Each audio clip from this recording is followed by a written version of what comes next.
আসসালামু আলাইকুম। আমরা এর আগে একটা টয়োটা এলিয়ন গাড়ির ভিডিও দিয়েছিলাম। গ্যালাসের নিচের পচনের একটা ভিডিও। ওই ভিডিওটা দেখে ভাই আমাদের কাছে ওনার গাড়িটা নিয়ে আসছে। উনি আর কি ওনার গাড়িতে আমি মনে করেছিলাম ওই গাড়িটাতেই সবচেয়ে বেশি পচা ছিল। এখন ভাইয়ের গাড়ি আনার পরে দেখি যে এইটাতে কি পরিমাণ পচন ধরছে গ্যালাসের নিচে, এইটা আর কি আপনারা এই যে সরাসরি না দেখলে আর কি বুঝতে পারবেন না। ওনার দুইটা গ্লাসই একদম নষ্ট হয়ে গেছে, দুইটা গ্লাসের নিচে একদম মারাত্মক লেভেলের পচন আছে। এগুলি আজকে আমরা আলহামদুলিল্লাহ সুন্দরভাবে খুলে গ্যানিন করে ওই জায়গাগুলি ঝালাই করে স্টিল আস্তর ব্যবহার করে কালার করে নতুন বিট দিয়ে একদম টয়োটার জাপানি নতুন বিট দিয়ে তারপরে এটা আর কি ইনস্টল নতুনভাবে করে দিলাম।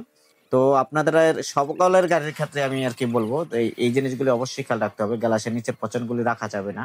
এটা ক্যান্সারের মতো প্রত্যেকটা গাড়ির নিচে একদম খেয়ে ফেলে একদম নষ্ট হয়ে যায়। গাড়ির নিচে যে গ্লাসের নিচে যে জায়গাগুলি থাকে এগুলো একদম নষ্ট হয়ে যায়। এটা অল্পতেই যদি করিয়ে নেন তাহলে আর কি গাড়ির বডিতে পচন ধরে না।